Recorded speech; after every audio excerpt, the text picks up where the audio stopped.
Já parou pra pensar que no Minecraft existe um grande vazio de silêncio? Você não escuta nenhuma voz, nenhum passo além dos seus. Você não tem uma grande busca, nenhum destino, apenas um mundo aberto que nem o acolhe nem o rejeita. Ele simplesmente é.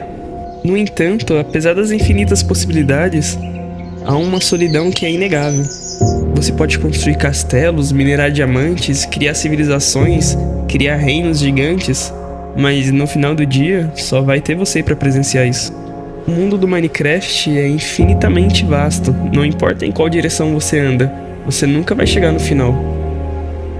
Não importa o quanto você ande, ou caminhe, ou corra, você nunca vai encontrar alguém como você.